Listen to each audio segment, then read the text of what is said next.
ప్రపంచంలో ఏ దేశంతోనైనా సంబంధాలు ఏర్పరచుకునే హక్కు స్వేచ్ఛ భారత్కు ఉన్నాయని విదేశాంగ మంత్రి జైశంకర్ అన్నారు. భారత్ బంధాలను వీటో చేసే అధికారం ఏ దేశానికి లేదని మంత్రి తేల్చి చెప్పారు. ప్రపంచంలో అనేక దేశాల మధ్య ఒడిదుడుకులు కొనసాగుతున్నా భారత్ రష్యా సంబంధాలు స్థిరంగా ఉంటాయన్నారు. ప్రపంచంలో తన స్థానాన్ని బలోపేతం చేసుకునేందుకు ఎవరితో సంబంధాలు కొనసాగించాలో ఎంపిక చేసుకునే స్వేచ్ఛ భారత్కు ఉందన్నారు.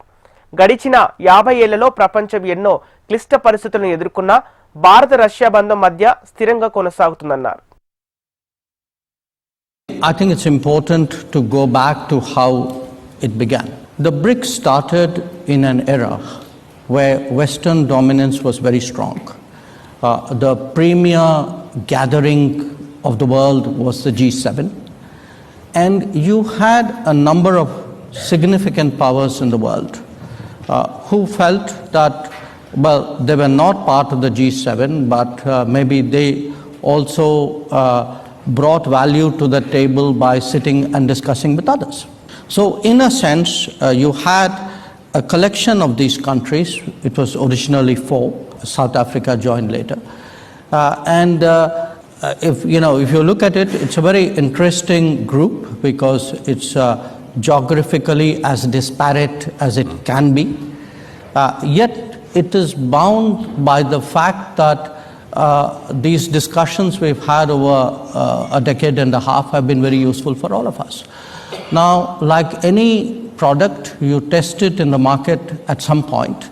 We tested it last year and asked people, so how many of you want to join BRICS? And we got almost 30 countries who were willing to join BRICS. So clearly, if 30 countries saw value in it, there must be something good we've done. So I think it's important today to make a distinction between being non-West and anti-West.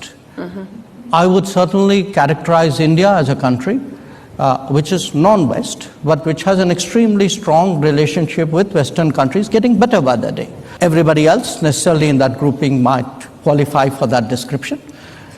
But the contribution the BRICS has made, if one looks at the G7 and how it evolved into the G20, I think in a way, those additional 13 members who came into its bigger grouping, 5 of them are BRICS members. The fact that there was another group which was meeting regularly and discussing and debating, I think certainly was a input into the expansion of the G7 into the G20. So I think we did a service to the world.